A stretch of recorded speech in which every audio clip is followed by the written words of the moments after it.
Hello and welcome. Thank you for joining us on this risk assessment presentation on Brighton Academy. I am Leslie Farmer. I am here on behalf of Engage Cyber Consulting, and let me go ahead and take you through what we have found and accomplished. Brighton Academy approached us as an organization that is relatively new to the concepts of information security and how to manage it, and they wanted our consulting firm to lay down a cornerstone for this information security program they wanted to start and to teach them along the way so that they could take the reins and effectively develop a more comprehensive version to fit their needs. So we have submitted an information security policy thus far, as well as a risk assessment. And now I'm going to walk you through the steps of what we found as far as assets and threats and remediation strategies that we would recommend moving forward. Now, before continuing on with our findings, I just wanted to clear the air and have the audience aware of the details of risk management. And first, we're going to clarify some of the terms. An asset in this sense is anything the organization owns that supports operations based on information. That means the hardware that contains it to the data that's on the inside and everything that moves it along the network. A threat is anything that can harm or damage an asset. And a vulnerability is the threat's propensity to overcome a security control and cause an event of loss on an asset. Now, all of this will culminate in what we call risk. And I think the author of the FAIR methodology, which is what we will be using for this assessment, summarizes risk very well. And it's how frequently something bad is likely to happen and how much loss is likely to result from that bad thing happening. And risk is determined based off of two major factors, as the probable frequency of a threat attacking an asset and the probable magnitude of loss from that attack moving into the future. Now, essentially risk management has two major elements that you need to focus on as an organization. You need to know your environment intimately and completely. You need to know everything you have and every piece of software that's on every workstation and server. And you also have to know the dangers that are out on the public internet that can come into your organization and attack your assets. That means keeping up with security advisories, knowing all the threats that are out there, what's the most common and current threats, and knowing how to protect yourself from that.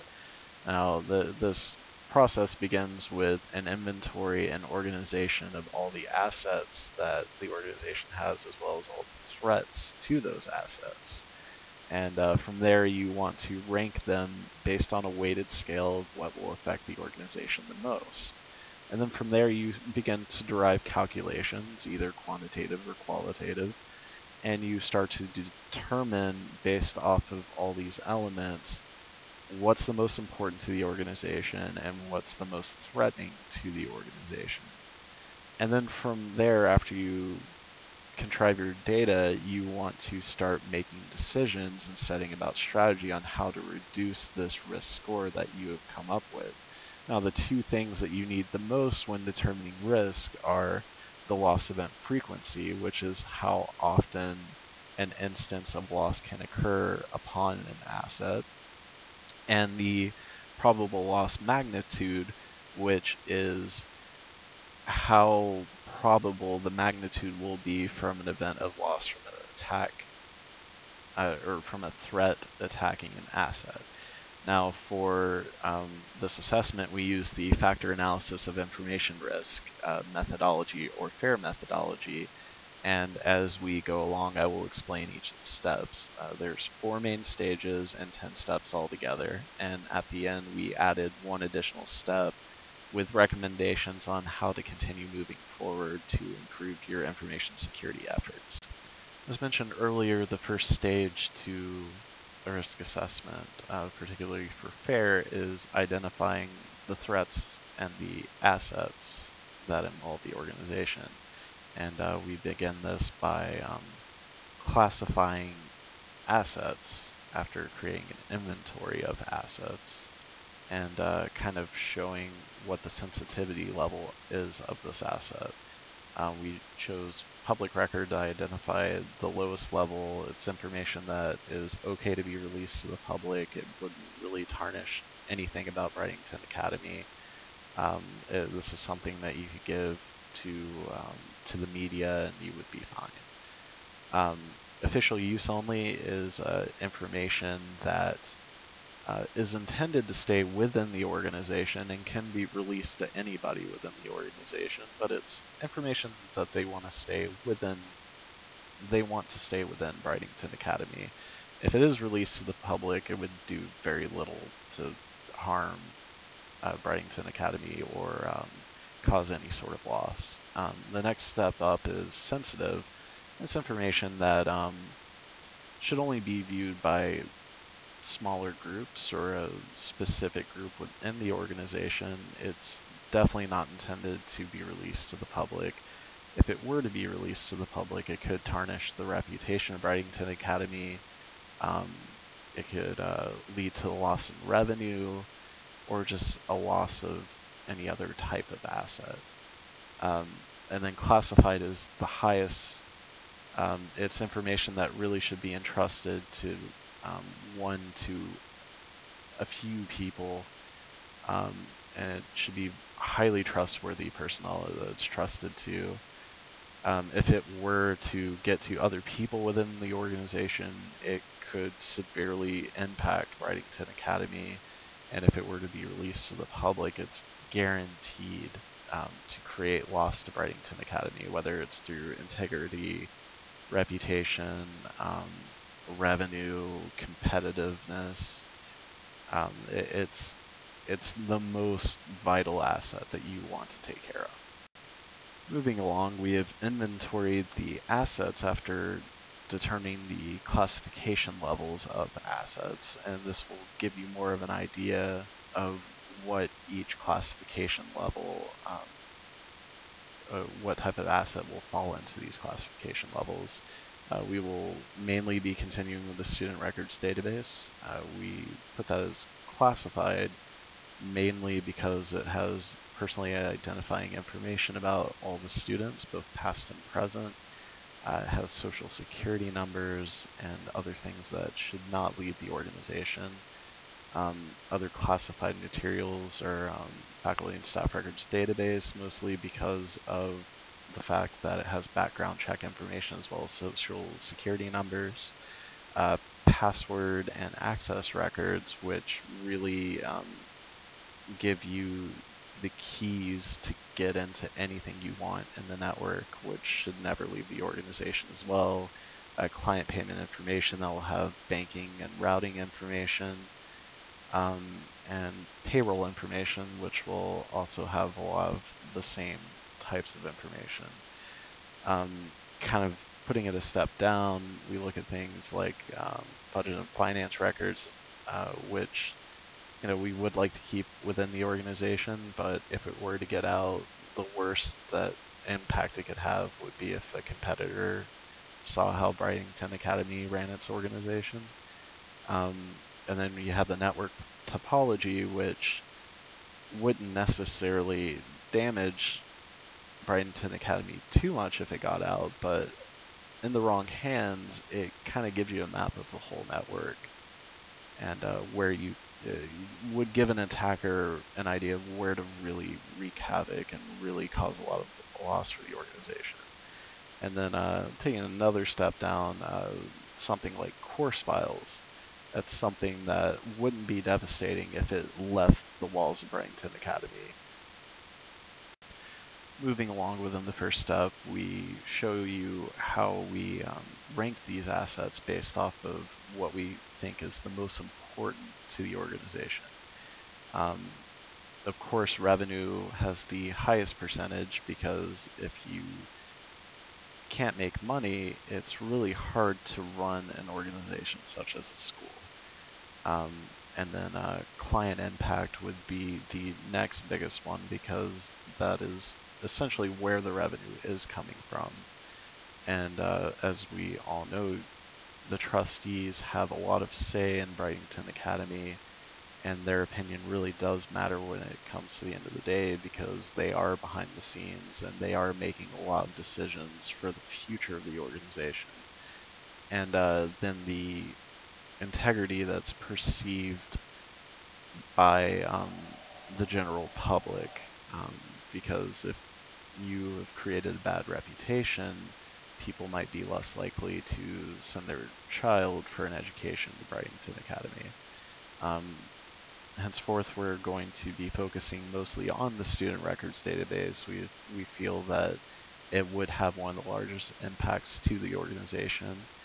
Other notable impacts would be client payment information. You definitely don't want to lose those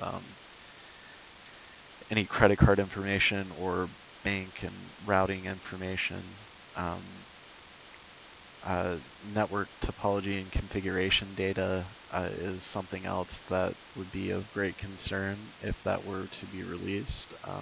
If it fell into the wrong hands, it is something that could bring operations down, which is why it has the total impact on revenue. And the password and access records could, if it fell into the wrong hands, could potentially stop operations if somebody used it and then abused it to get into the network.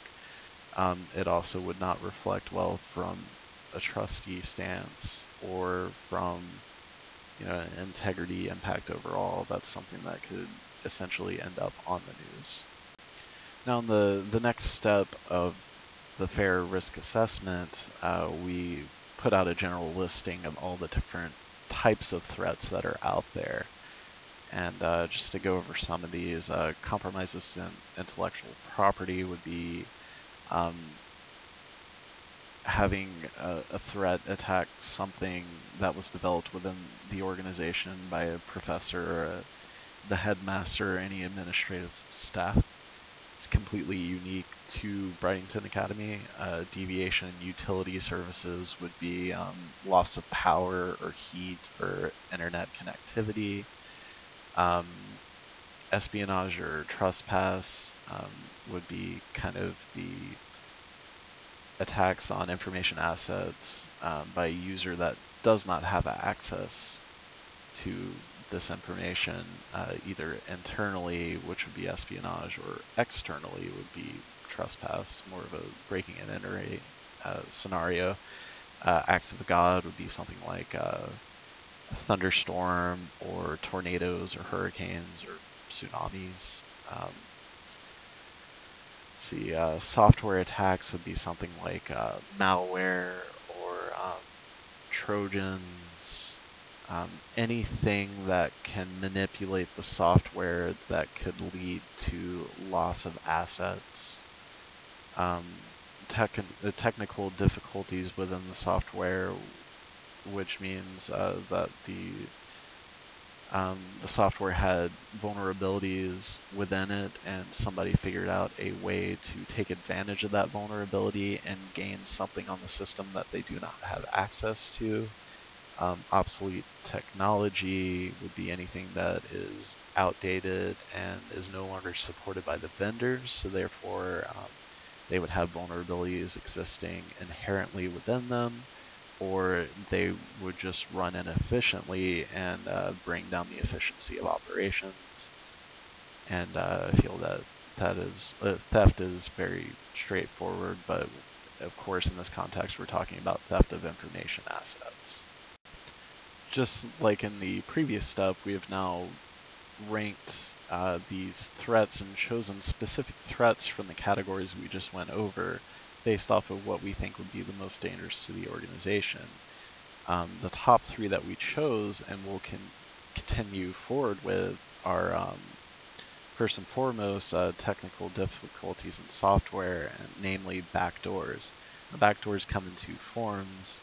They are either a it can be looked at as a shortcut in coding practice that programmers will use to be able to jump around in their code more easily without having to do as much work. A lot of the times it will give them administrative level access to the system so that they can run any command that they need to, just for the efficiency and flow of coding.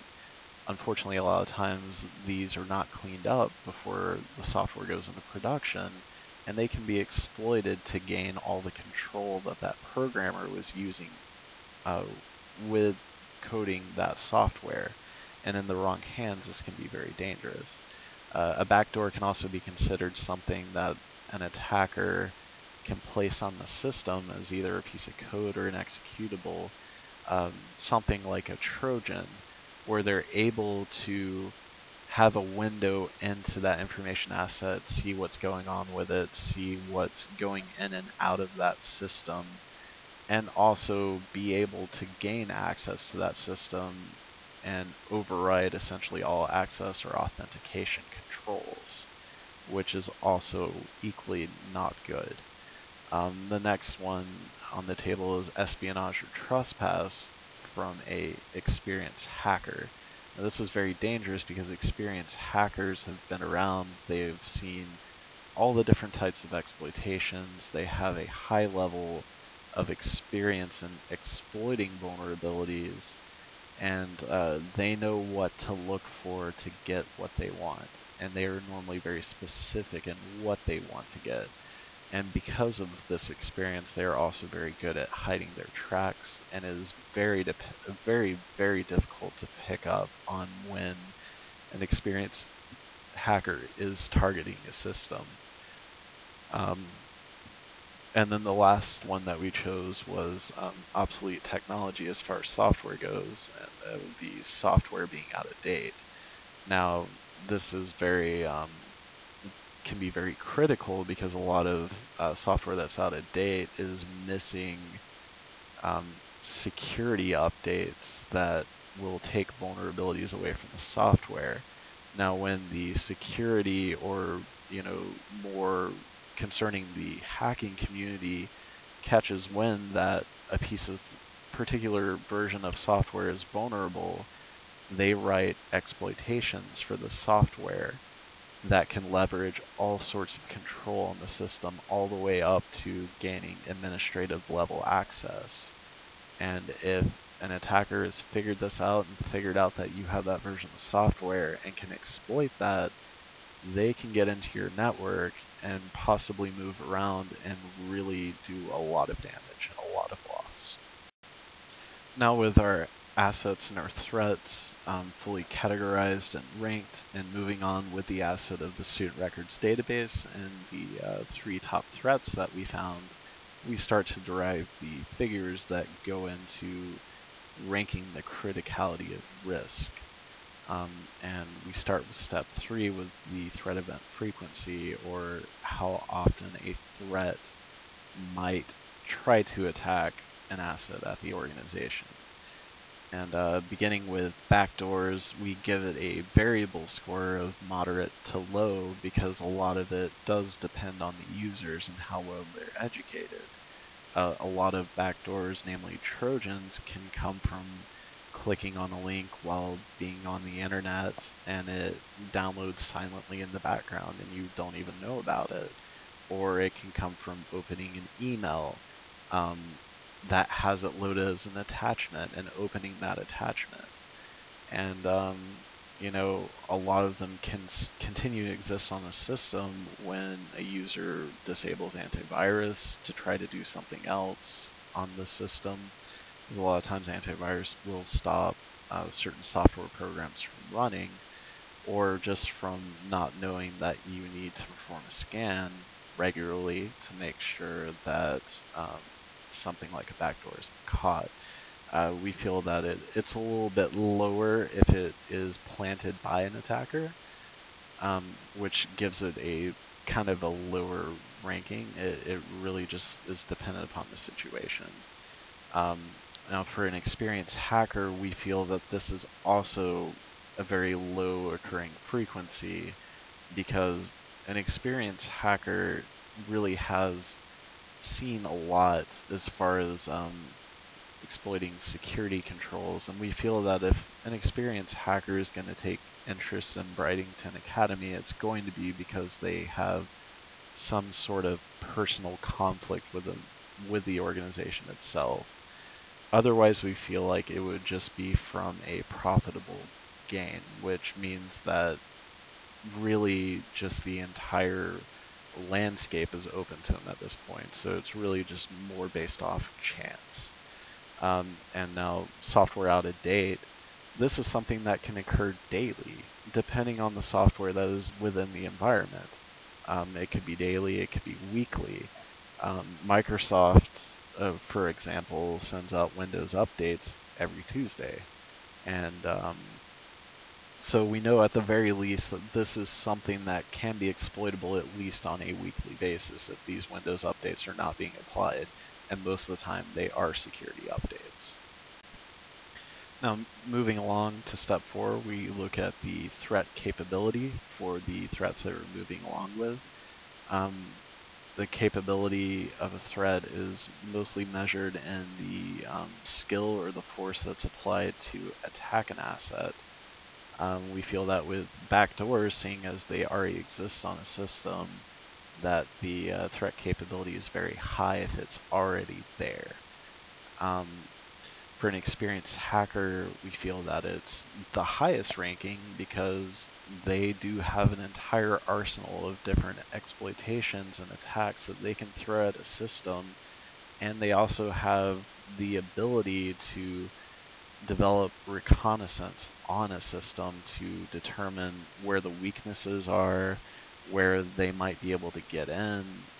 Normally when an experienced hacker is attacking an organization, they will take time to gather as much information as they can on the organization. That means going as far as cold calling users or administrative staff just to find little pieces of information and piece it together to get into that network. For software out of date, we feel like this is a variable case because if there's already an exploitation that exists online, then the attacker's already armed. But if it's relatively new, a relatively new version just was released, we feel that it's a little bit less of a threat because they still have to figure out how they can exploit the vulnerability in the previous version of the software. Well, for the next step, we're measuring the control strengths, which is essentially the security controls that have been deployed on campus. We'll mostly be measuring this against the antivirus and the network address translation that has been deployed on the network. Now for backdoors and for software out of date, you'll notice that we gave it a variable moderate score. And this is mainly because, especially for backdoors, it really does depend on the virus definitions that are in place, because for a Trojan, normally most antivirus solutions are going to be able to pick up on it and be able to eliminate it. Now for software being out of date, it's a little more tricky as far as the security controls that are in place, mostly because when this is exploited, it is kind of hard to put your finger on what might happen next or what type of control the attacker is going to gain over a system.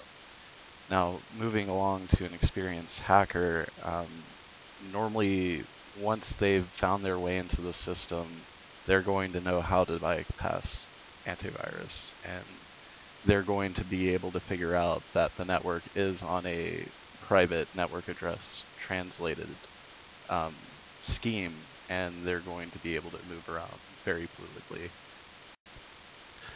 Now for this next couple of steps in the risk assessment process, we're starting to combine the previous qualitative scores and combining them to derive more of a solid factor that will determine the risk score later on.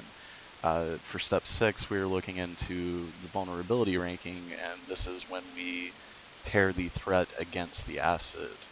We're trying to figure out how vulnerable the asset could be to the particular threat. Now, for this particular section, we combine the threat capability score with the control strength to make this determination. For backdoors, it was given a high vulnerability, mostly because the controls that are in place right now are variable, and there are very few of them. And the threat capability is very high if it is a particular backdoor that can access the system, or more so access administrative control over the system. For software out of date, it is also given a more of a variable score and turned out to be moderate. But again, it really does depend on what type of attack it is. If it's something where it can just shut down the program or shut down the computer, that's pretty low on the scale of threats. But if it's something, again, that can access administrative level capabilities, it is considerably more dangerous. So it really depends on the type of attack scenario that you're looking at. For an experienced hacker, the vulnerability is very high, mostly because the control strengths will not be able to stand up against the level of force and skill that they can put into an attack, which is also incredibly high. Now, for the next step in the risk assessment process, we are looking at step 7, and we're determining the loss event frequency, which is more or less estimating how often loss can occur to the asset based off of the type of threat that it is paired with. To go ahead and begin, we are comparing the threat event frequency from before to the vulnerability that we just calculated. Now, for an experienced hacker, we still consider the frequency to be low, mostly because, as said before, they have to have a personal reason or just a generalized financial reason to want to attack a network of an academic sort. And we also determined this vulnerability loss step to be very high. Therefore, the loss event frequency based off our chart ends up being low. This doesn't mean that it isn't still a dangerous threat, it's just that it might not occur very often.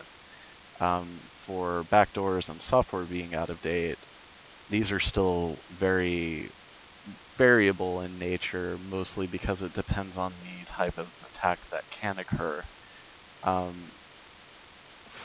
The main difference is that software out of date is going to have a frequency that's much higher, because this is something that changes on a daily or at least weekly basis, and paired with a variably moderate vulnerability ranking, it still turns out to be moderate. But if it's a high-grade attack, this is still incredibly dangerous as well.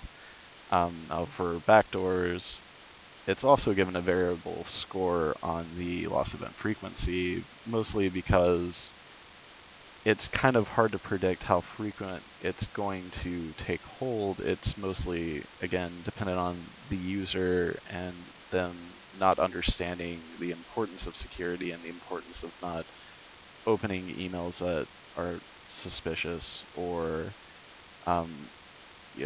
clicking on anything they see on their browser. And we still consider this to be a high vulnerability because it is a easy way for an attacker to get into the system without having to go through access controls.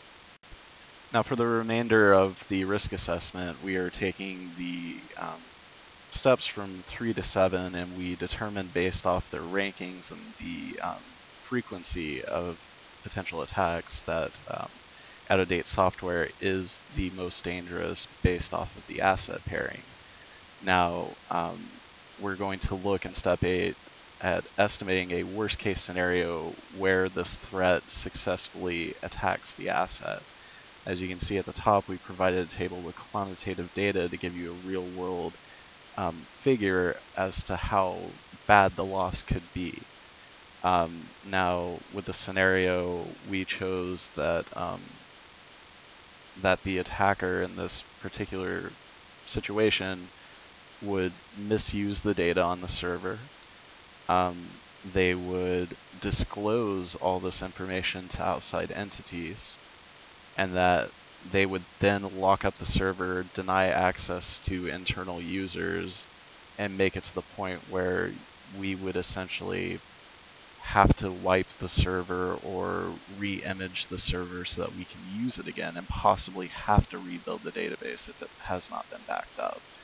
Now, from all of these calculations, we determined that the worst case scenario loss would be $1.8 million. Now, this isn't meaning to scare you, or meant to scare you, but it is a possibility, because when you're hit with this type of attack, it's going to decrease your reputation, people are going to lose faith in your organization, valuable data is going to go out to who knows who, and in that situation, it would be advised, just like with the target breach, that you would offer credit monitoring services to protect your clients after the breach. With step 9, we're looking at a more reasonable and possibly logical attack that could happen just on a average day. We're using the same types of chart from the last part, and we're still continuing with software being out of date. But in this one, we did something a little more likely. In this scenario, they access the data. They disclose it outside of the organization, and then they would proceed to modify it, either scrambling the data or deleting it or corrupting the data in general, possibly encrypting it. Now, with all these calculations together, we rank this as a high event of loss at $98,000. Now we are at the last stage of the fair risk methodology, and we are essentially going to assign a risk level to this threat and asset pairing. We only continued with one. In the future, you would want to do this to all your threat and asset pairings on your own. Now, the two things that you need to know to make decisions about controlling risk are the probability of frequency for an attack on an asset and the probable outcome or magnitude of that loss event. Now, we've supplied these here for you and given a chart so you can measure this. And according to our previous figures, we found that this risk to be high, which is indicated on the chart for you with the bold and underlined H in the middle. This is definitely something that should not be ignored. Any of these risk levels that are high or critical need to be dealt with first and immediately.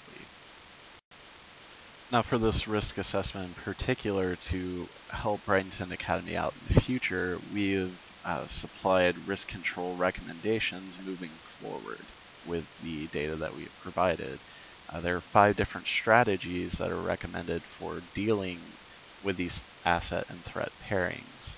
The first of which is defense. It's the more straightforward approach, and it means that you're essentially attempting to stop the asset from having exploitable vulnerabilities. There's a few different ways to do this. You can remove the vulnerability itself. You can limit access rights to the asset. You can add additional security controls, and it's more of a strategy of deflection or just kind of beefing up security in general, adding more layers to the defense. And this can be enforced through policy. You can make this available through security training and awareness with all the users on the system. There's several different ways to do this besides just throwing money at it. The next one is mitigation, which is more of the strategy to deal with an exploitation after the fact.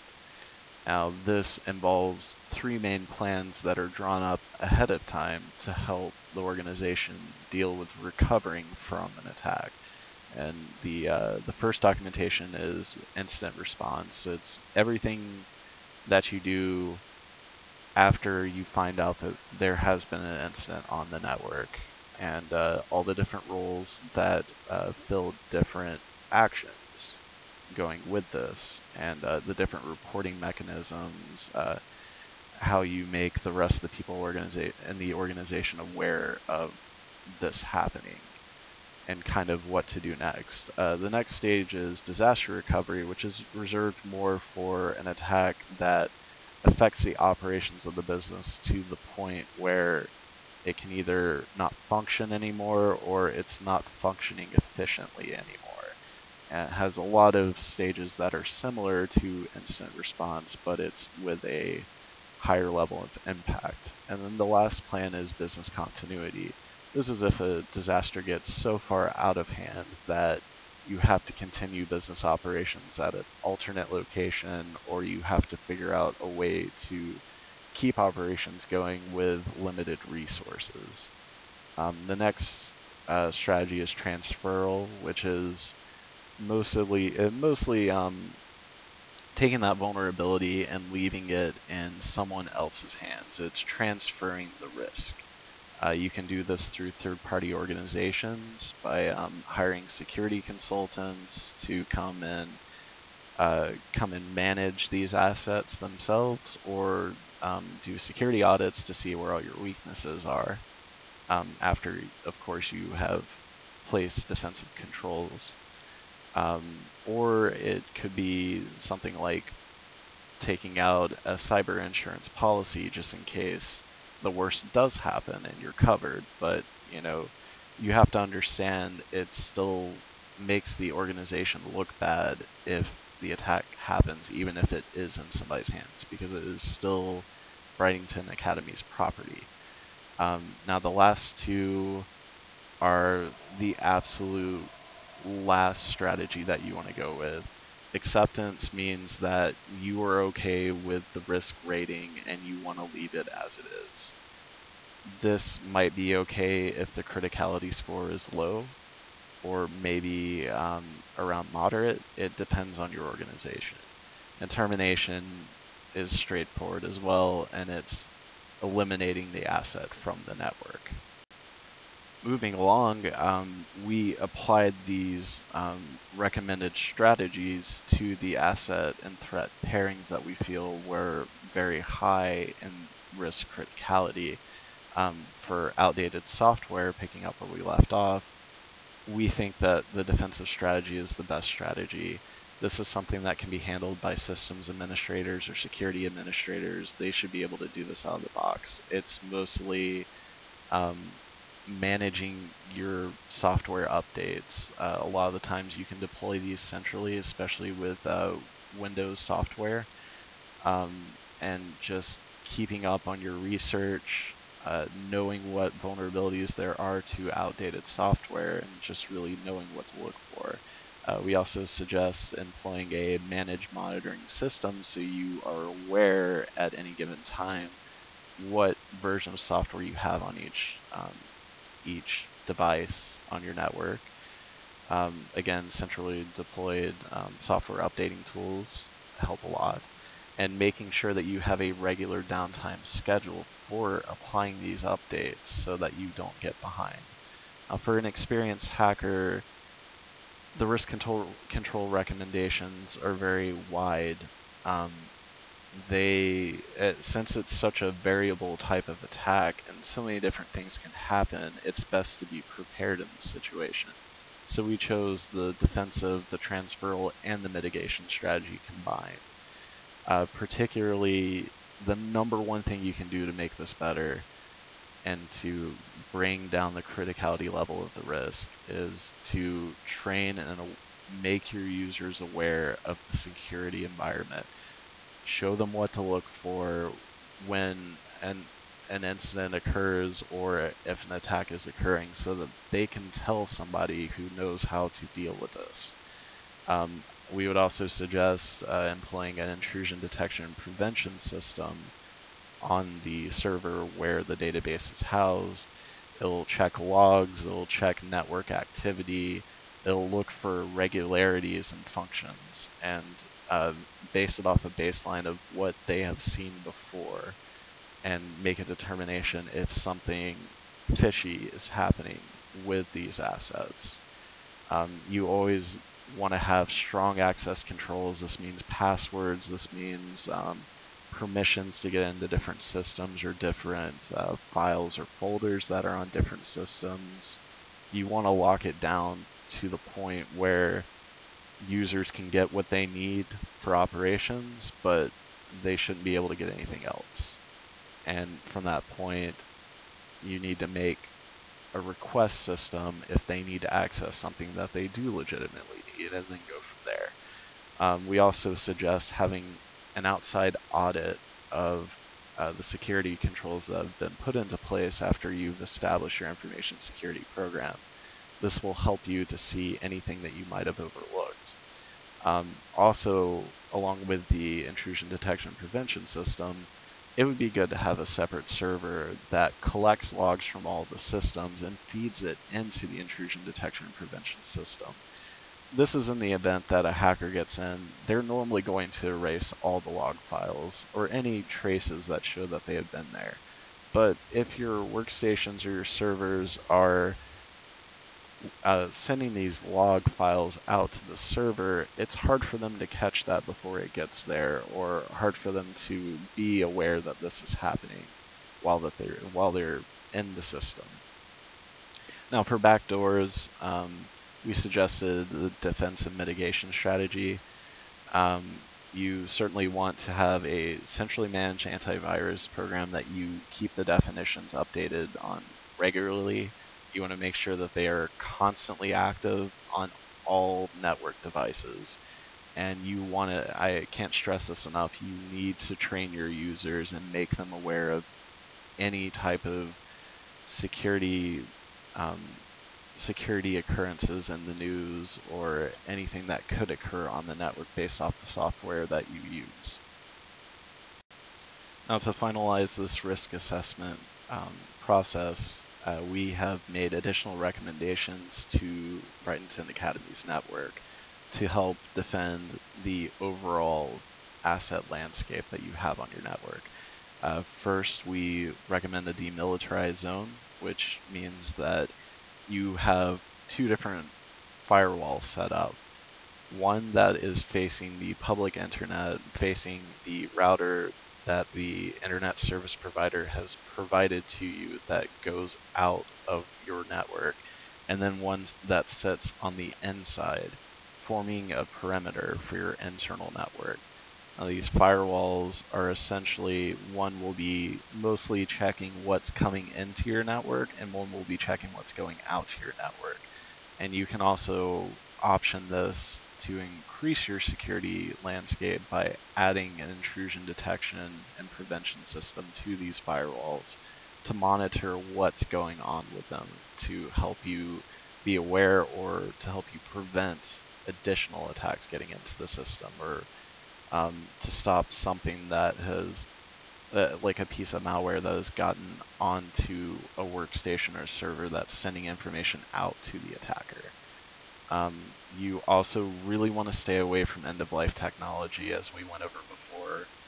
When we got here and started this risk assessment process, you had Windows Server 2003.